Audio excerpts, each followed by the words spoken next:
কখনো কি ভেবে দেখেছেন রাতে যখন আপনি গভীর ঘুমে থাকেন তখন আপনার ব্রেন কি করে? কি শুনতে অবাক লাগছে? ভাবছেন আমি তো ঘুমাই, তাহলে ব্রেনও বিশ্রামেই থাকার কথা। কিন্তু বাস্তবে আপনার ব্রেন তখনও একদম শূন্য নয়। এটি যেন অদৃশ্য এক ফ্যাক্টরির মতো কাজ করছে, পুরনো স্মৃতি ছাড়াচ্ছে, অপ্রয়োজনীয় তথ্য ফেলে দিচ্ছে এবং নতুন আইডিয়ার জন্য জায়গা তৈরি করছে। আমরা ঘুমকে শুধু ক্লান্তি কাটানোর উপায় মনে করি, কিন্তু বাস্তবে ঘুম হলো মস্তিষ্কের রিসেট বাটন। এটি কেবল শক্তি সংরক্ষণই নয়, বরং আমাদের জীবন ও মস্তিষ্কের সুস্থতার জন্য অপরিহার্য একটি অংশ। টানা তৃতীয়বার অর্জন করেছে দেশের সেরা সুপার ব্র্যান্ড স্বীকৃতি বসুন্ধরা টিস্যু। মানব মস্তিষ্ক প্রতিদিন কোটি কোটি তথ্য সংগ্রহ করে। এই তথ্যের মধ্যে আছে নতুন অভিজ্ঞতা, শেখা, স্মৃতি এবং আমাদের অনুভূতি।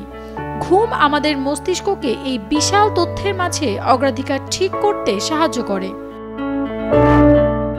অদ্ভুত হলেও সত্যি, গভীর ঘুমের সময় মস্তিষ্ক নিজেকে পরিষ্কার করে।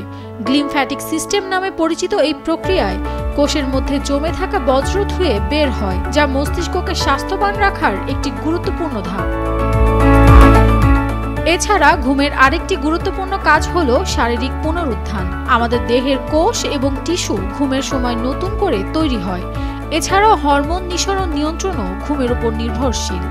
পর্যাপ্ত ঘুম হলে মানসিক চাপ কমে, সৃজনশীলতা বাড়ে এবং সমস্যা সমাধানের ক্ষমতা তীক্ষ্ণ হয়।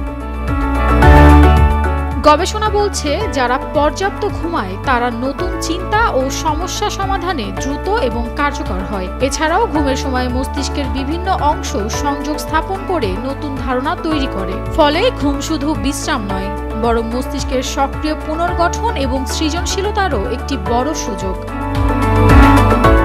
গবেষকরা বলছেন ঘুমের সময় আমরা যে স্বপ্ন দেখি সেটি কেবল অদ্ভুত ছবি নয়, এটি মস্তিষ্কের মিনি ট্রায়াল, যা নতুন পরিস্থিতি মোকাবেলায় সাহায্য করে। তাই রাতের ঘুম কেবল চোখ বন্ধ করার সময় নয়, এটি মস্তিষ্ক ও শরীরের জন্য অপরিহার্য রিচার্জিং সেশন, যা স্মৃতি সংরক্ষণ, শারীরিক পুনর্গঠন, মানসিক শান্তি এবং সৃজনশীলতা নিশ্চিত করে। তাই ঘুম মানে মস্তিষ্ককে পাওয়ার অফ করা নয়, বরং এক ধরনের সক্রিয় পুনর্গঠন।